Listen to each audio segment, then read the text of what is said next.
All right, top targets in the second round of the 2024 NFL Draft. That's what we are discussing today on the Fins Up Network. If you missed one of the last previous videos, go back and check that out. We did the same thing, but for top targets of the first round. So yes, like I said, if you haven't checked that one out yet, go ahead and get back and do that. Because like I said, today we're doing my top 5 targets for the second round. Much like the first round, this is a good draft. This is a deep draft. We can get impact players, potential guys with significant contributions already in year one. So knocking these lists down to 5, rather tough, difficult task. So if there's a guy that's on your mind that doesn't make my top 5, go ahead, drop them in the comments. Curious to see who you've got your eyes on as well. But let's jump right into it. Like I said, this is top 5 second round, which is number 55 overall. And we're going to start with a linebacker. That's Payton Wilson out of NC State. Now, we've talked about him numerous times already this offseason. And the main thing that's always brought up when you hear the name Payton Wilson, it's the injury history. Unfortunately, because other than that, man, this guy has got it going on. But multiple knee, multiple shoulder injuries that have required surgeries over the years. So that's the first question. Chris Grier, Mike McDaniel, the entire Dolphins front office and coaching staff has got to ask themselves when it comes to whether or not they will truly target Payton Wilson. Is the juice worth the squeeze? Is the risk worth the reward? Because, man, the injury history is truly there. If it wasn't there, he may not even be a possible player for the Miami Dolphins at number 55. But you talk about a guy that does every single thing on the field that you want from a linebacker. It's Payton Wilson. You put on the tape and the athleticism just pops. Last year at NC State, 138 tackles, 17 and a half of them for a loss, 6 sacks, 3 interceptions, does a little bit of everything. He's good versus the run. He has the athleticism. Like I said, it pops. It shows up time and time again. The athleticism to be able to cover tight ends, running backs as well in the passing game. Daniel Jeremiah, if we go back to the Senior Bowl, named him one of his top 10 risers from the Senior Bowl. And then what does he go on to do? Goes to the combine, runs a 4.4 340 with a 9'11" broad jump at 6'4", 233 pounds. Like I said, the athleticism pops with this guy.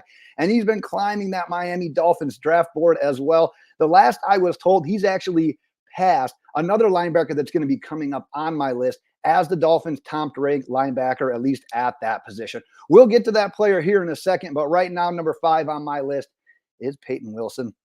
Let's go to number 4. It's Chris Jenkins, interior defensive lineman out of Michigan. Now, like we talked about recently with Byron Murphy out of Texas, Jenkins a little bit undersized at the position, not bad, but a little bit, relatively speaking. 6'3", 299 pounds. But you put on the tape, and you will see that he plays a pretty damn good strength despite that size, and actually being a little bit lighter kind of helps him get to those running lanes a little bit quicker, clog up those gaps for the running backs. So while no, he's not your huge interior defensive line prospect that's going to be out there eating up these double teams, he does play with good motor. He does play with high energy in both the run and the pass game. He doesn't have the, we'll call them eye-popping pass rush stats, 8.5 sacks in 3 years. He did have a career best 4.5 last year. But I've seen, and you're going to see other numerous draft analysts that say, you know what, he's got more pass rushing talent than those stats are going to indicate. However, we're talking second round. We're talking 55 overall. Chris Jenkins, definitely a name to keep an eye on in the event we add to what? Continue to add to our pile of interior defensive linemen that we've accumulated so far this offseason following the loss of the obvious one, Christian Wilkins, and then to a lesser extent, Raekwon Davis. Let's go to number 3. Another guy that the Miami Dolphins front off coaching staff really likes, especially if we weren't to go offensive line in the first round at number 21, Zack Frasier, interior offensive lineman out of West Virginia. He's got a good frame, 6'3", 313 pounds. The thing you're going to see with him is the shorter arms. That's probably his biggest physical hindrance, which is likely going to push him into that second round. But man, you talk about a guy with experience. 37 career starts at center. He had 9 starts at left guard as a freshman. Second team all Big 12 as a sophomore. Went on to be first team both junior and senior seasons at West Virginia. But yeah, the shorterness, if you're looking for a negative, the shortiness, the shorter arms is going to create a little bit of grabbiness. That's the issue that you're going to have with him at times. But you're looking at a powerful dude, a powerful prospect, solid upper body strength to help kind of widen those lanes in that zone blocking scheme as well. Like I said, you're going to be a little bit nervous to see how does he handle certain interior pass rushers, knowing that if they get around him, he doesn't have the arm length to maybe get in the way. That's where that grabbiness comes in. But at the same time, you're looking at a guy that, if we take him at 55, maybe he doesn't need to be a day one starter. Maybe he can have some time to learn, work on that technique as well, kind of try to overcome those shortcomings, little pun intended there, with the arms as well, because we did bring in Aaron Brewer as well, obviously, two-man center if we need to. But keep an eye on Zack Frasier. All right, here's that linebacker that I said that Payton Wilson recently passed in the Dolphins linebacker rankings. However, I'm still higher on Edgerrin Cooper than Payton Wilson for a couple of reasons that I'm going to get to, but simply the medical concerns just aren't near as bad as what they are for a guy like Payton Wilson. He actually got some pretty good playing time, both as a sophomore and a junior. Tell you what, though, in 2023 as a senior at A&M, he took off. He went to another level. Team leader in tackles, 17 of them went for a loss, and 8 sacks as well. So he showed pretty nicely with that blitzing ability at the linebacker position as well last year at Texas A&M. You watch him, and what you're going to see is a physical linebacker. He wants to fly around. He wants to knock your head off. The good is that when you play that way, when you diagnose the play well, yeah, you're going to land the hit, and it's going to be huge. The bad, you get a little bit ahead of yourself occasionally. Maybe you misdiagnose a play, which either leads to a missed tackle or potentially over pursuing, giving yourself a tougher tackling angle as well. Regardless, that speed, that athleticism that he has can make him something that maybe we need here a little bit, which is the opportunity to be a quarterback spy, because last time we drafted a guy that thought maybe could play that role, Channing Tindall, a few years ago now in the 3rd round, it hasn't been there. It hasn't panned out. So we could use a linebacker with that skill set.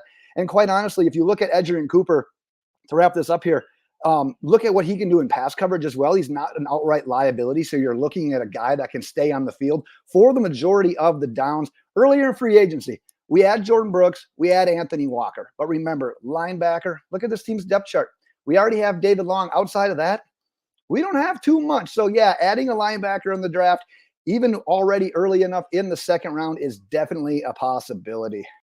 All right, let's go on to number 1. Sorry if there was like a weird jolt in your screen right there. I had to pause, but you know what? That's what I get for trying to record a video when I'm home alone with 3 kids under the age of 4. But like I said, let's jump into it, because my guy at number 55, round 2 for the Miami Dolphins, Christian Haynes, offensive lineman out of UConn. And quite honestly, if we're fortunate enough to go with Troy Fautanu or Jackson Powers Johnson in round 1, I'd probably be cool with doubling down at offensive lineman if a guy like Haynes is still available. He's a 4-year starter at UConn with 49 consecutive starts at right guard. So he has got loads of experience as well, albeit not always against the stiffest competition, obviously playing at UConn. He is a touch on the smaller end, at least in regards to NFL starting guards. He's 6'3", 317 pounds. But being that size, quite honestly, kind of helps him succeed in the zone blocking scheme as well in the run game. But you're looking at a big-time finisher when it comes to blocks. You'll see several examples of him basically taking his guy down to the ground when he's blocking him, legally, of course, as well. But he's a big-time finisher with his blocks. The one negative most are going to point out is that he also can get a little bit grabby once he gets beat, so he'll want to clean that up at the next level. You look at position versatility as well. He did take some reps at center at the Senior Bowl. And actually earlier this offseason, I was told that the Miami Dolphins could see him at either guard or center. So that's obviously a big thing that the Dolphins have done so far this offseason when it comes to offensive linemen, and referring to the position versatility. But like I said, he is my guy, absolute guy in the 2nd round. Like I said, I'm not even opposed to double dipping at offensive linemen. If JPJ or Fatanu's to pick at 21, go ahead. You know damn well that we need depth at this offensive line. We could use starters on this offensive line. So if we go offensive line at 21 and 55, yeah, there's probably going to be some talent that we would leave on the board at number 55. But I like Christian Haynes that much, where I think that even if he's not the go-to right guard, let's say, already in year 1, I think he's got capabilities of being that guy already in year 2 at some point, or maybe further down the line in year 1. At the end of the day, I'm going to wrap it up right there for my 2nd round targets. But as I mentioned, drop the guys that you've got in your mind, on your eyes, however you want to phrase that. Go ahead, drop them in the comments. Curious to see who you've got as well. And we'll wrap it up right there, Miami Dolphins fans. But until next time, fins up.